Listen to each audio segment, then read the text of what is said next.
Pyramide. Comme symbole.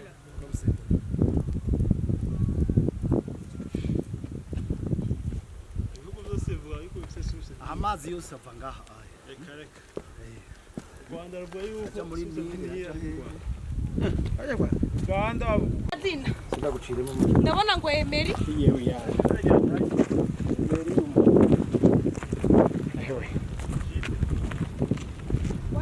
Soyez les bienvenus à la source du Nil. Moi, je m'appelle Nahimana Hermé. Je suis guide touristique ici à la source du Nil.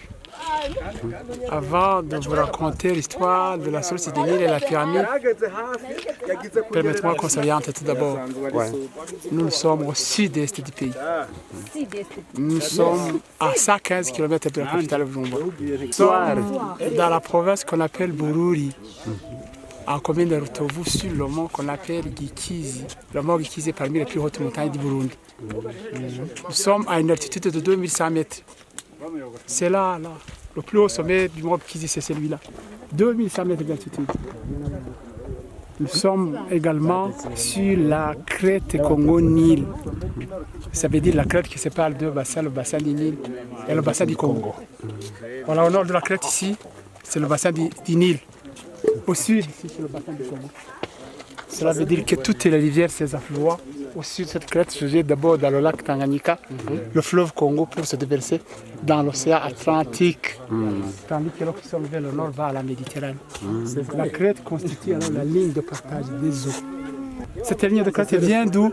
Vient de la province qu'on appelle Chankuzu, en passant par la province de Ruyigi, Rutana, Bururi, Bujumbura, Rirana, Muramvya, Kayanza, la Kivira, et ça va vers le Rwanda dans la forêt de Nyungwe. Voilà alors comme orientation. Comme histoire, c'était en 1930. Un certain Allemand du nom de celui-ci s'appelait comme ça Dr Burkhard Wardak. Il était explorateur. Lorsqu'il était en Égypte sur la mer Méditerranée, voyant le Nil se jetant dans la mer Méditerranée, il s'est posé la question d'où vient cette. Alors comme il était explorateur, il s'est décidé lui-même d'aller à la recherche de la source du Nil. Parce que le Nil se trouve en Égypte. Où est-ce qu'il était? Il était en Égypte sur le lac qu'on appelle comme ça. Kil Bahal El Abia du Nil. C'est arabe. En français, veut dire la mer blanche du Nil. Il a quitté l'Égypte et s'est rendu au Soudan du Nord. Il a rencontré le lac qu'on appelle Bahal El Jebel. C'est arabe aussi. En français, veut dire la mer de la montagne. Il a avancé vers le Soudan du Sud. Il a rencontré le lac Albert Oumi Tanzigué parce que le lac Albert passe par trois pays, entre le Congo, l'Ouganda et le Sud-Soudan. Avancé vers l'Ouganda, il a rencontré le lac qu'on appelle Kyoga et le Victoria Nil en Ouganda. Avancé toujours vers la Tanzanie, il a rencontré le lac Victoria. Arrivé au Rwanda, il a rencontré la rivière qu'on appelle Kagera. Maintenant, il rentre au Burundi, juste au nord du Burundi, dans la province qu'on appelle Muyinga. Il a rencontré la Ruvubu. Voilà, il descend au centre du pays, c'est-à-dire à partir de Mogera jusqu'à Mahwa, c'est à 15 km d'ici. Il a rencontré la ville qu'on appelle Ruvirosa. Avancé vers ici à 5 km, il a rencontré la Kigira. À 2 km, ça s'appelle Kassei. Arrivé ici à la Kassumosa, là en bas là. C'est ici que l'Allemand a découvert la source la plus méridionale du Nil. Après une longue marche, après une longue marche de 6700 km à pied. 6700. Cela pendant 4 ans, il y avait 4 ans de marche. Pour témoigner alors que c'est lui-même qui a découvert la source la plus méridionale du Nil à la Kasumbo, l'Allemand s'est décidé de construire une petite pyramide à l'image des pyramides d'Égypte. Voilà, alors l'Allemand a préféré construire une petite pyramide au sommet de cette crête. Après avoir construit cette pyramide, qu'est-ce qu'il a écrit sur la pyramide? Il a écrit sur la pyramide, c'est une plaque en cuivre. Ça, c'est écrit ça, en langue latine. Ça, c'est du latin. Qu'est-ce qu'il a écrit? Pyramidis ad caputini, en français veut dire la pyramide à la tête du Nil. Méridionalissime, la plus méridionale, parce qu'il existe plusieurs sources du Nil. Mais la source la plus méridionale, la plus au sud du Nil, ça se trouve ici au Burundi. Le plus loin. À la Kassomo, là-bas en bas, cette pyramide, alors symbole de la source. Voilà, cette phrase veut dire quoi? Cette phrase veut dire que cette pyramide est également le symbole du débit du fleuve, où débite le fleuve Nil blanc. Parce qu'il existe deux fleuves Nil, il y a le bleu et le blanc. La source du blanc, c'est ici au Burundi, la source du bleu se trouve en Éthiopie. Les deux fleuves se rencontrent où? Au Nord-Soudan, à Khartoum. La longueur du fleuve Nil blanc est égale à 6700 km, à compter à partir de la Kassomo, là-bas en bas jusqu'à la Méditerranée. L'Allemand alors l'a quitté l'Égypte en 1930. Il est arrivé ici en 1934. Il a construit cette pyramide en 1938. Erect en français veut dire érigé. 1938, chiffre rond. Il est arrivé ici en 1934, il a construit cette pyramide en 1938. Pourquoi il a attendu 4 ans? L'Allemand n'avait pas de moyens. Il devait recourir à certaines autorités, à certains gens pour construire cette pyramide. Tout d'abord, en 1930, tous les pays d'Afrique étaient dans la colonie. Il s'est rendu alors à ses amis européens qui gouvernaient l'Afrique pour traverser d'un pays à l'autre. Nous, nous étions un seul pays avec le Rwanda, un pays qu'on appelait Rwanda ou Burundi. Gouverné par qui? Par un Belge qui s'appelait comme ça, il s'appelait Jungers. Celui-ci, qu'est-ce qu'il a aidé? Il a aidé à lui assurer sa protection physique, c'est tout pendant les déplacements. L'autre qui a aidé, c'était qui? C'était un prêtre belge, il s'appelait comme ça, Kohl. Celui-ci a été longtemps directeur de l'école normale d'Otov. C'est à 7 km vers le nord ici. Depuis 1949, il était directeur de l'école moyenne pédagogique de l'Otov. En 1969, il a été recteur du petit séminaire de Bouta. Qu'est-ce qu'il a aidé? Il a aidé à refourner ses pierres, du sable, pour la construction de cette pyramide. Qu'est-ce que l'Allemand a écrit à construire la plaque? L'Allemand a écrit que c'est lui-même qui a découvert la source la plus méridionale du Nil en mémoire de tous ceux qui ont cherché la tête du Nil mais qui n'ont pas réussi. Il a cité quelques-uns, 2 Grecs, 2 Anglais et un Allemand. Les 2 Grecs qui ont essayé, qui ont échoué, le premier s'appelait Eratosthène, l'autre il s'appelait Ptolémée. Les 2 Anglais, le premier s'appelait Speke, l'autre il s'appelait Stanley. Quand lui, il était allemand. Et Livingstone, il est où? À Kabezi, au sud de Bujumbura. Voilà. L'Allemand était un homme très, très courageux. Il a quitté le Burundi pour se rendre au Congo, toujours à pied.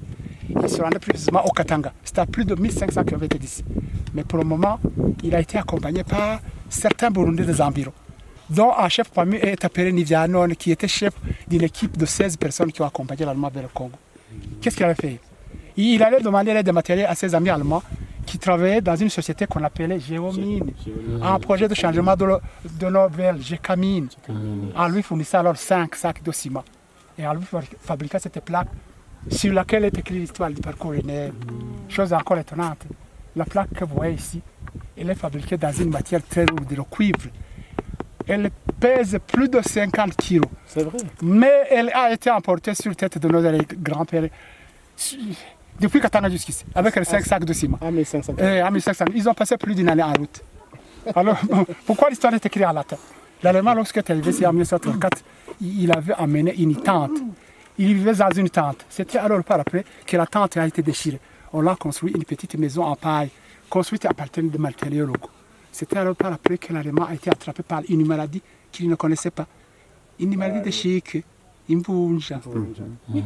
On le surnomme comment? Rukwabagara. Pourquoi? Parce que nos alliés grands-pères ont eu la difficulté de prononcer Burkart. Ils ont préféré alors le surnommer un nom bizarre comme ça. Rukwabagara. Non, qui n'a pas de sens. Burkart et Rukwabagara. Les dimanches, il aimait aller à la prière à l'église catholique de Rutov. 7 km vers le nord d'ici. Arrivé là, il a rencontré nos alliés grands-pères, grand-mères, prier, chanter en latin lors de la célébration des messes catholiques. Croyez que tous les Burundais connaissent le latin. C'est pourquoi il a écrit ça en latin. La plaque, comme vous voyez ici, elle a été fabriquée au Congo dans l'union minière du Haut-Katanga. Ça, qu'est-ce qu'il a écrit? Chemin de fer, Grand Lac. Doctorat, qu'est-ce qu'il était? Il était historien. Mais en dehors de son doctorat, il avait fait une formation connexe de la maçonnerie et de l'architecture. C'est lui-même qui a construit cette pyramide à ses propos. Les Burundais n'étaient que des ouvriers, des aides-maçons comme on l'a dit. Voilà, en construisant cette pyramide, il a laissé l'entrée de la pyramide vers le nord. Si vous avez votre boussole, vous mettez la boussole ici, les guides de votre boussole vous montrera que le nord est là, vers la Méditerranée, vers l'Égypte. Cette entrée rappelle la direction du fleuve Nil Blanc vers la mer Méditerranée. Voilà, à l'intérieur de la pyramide, il a laissé 2 fenêtres pour symboliser les tombeaux funéraires des pharaons. Sur les grandes pyramides d'Égypte, elles sont construites comme ça. Par exemple, la grande pyramide d'Égypte, la pyramide de Khéops qui atteignait avant 146 mètres de hauteur, actuellement 138 pour une base de 230. Si vous entrez à l'intérieur de la pyramide, vous allez voir un pharaon enterré à l'intérieur de la pyramide avec un corps momifié. Les géants pharaons qu'on disait qu'ils avaient 200 kilos avec une taille de 2 mètres et demi. Ils étaient noirs. Voilà, alors une courte histoire. C'est la société de la pyramide de Brancos. Merci beaucoup.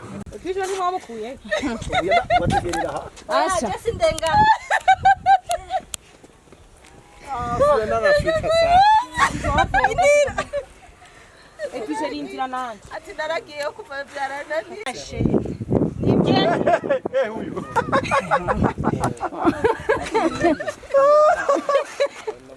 Edwige. Mwenda bere. Hari ibyo biro byawe none. Jewe ntaje no haje.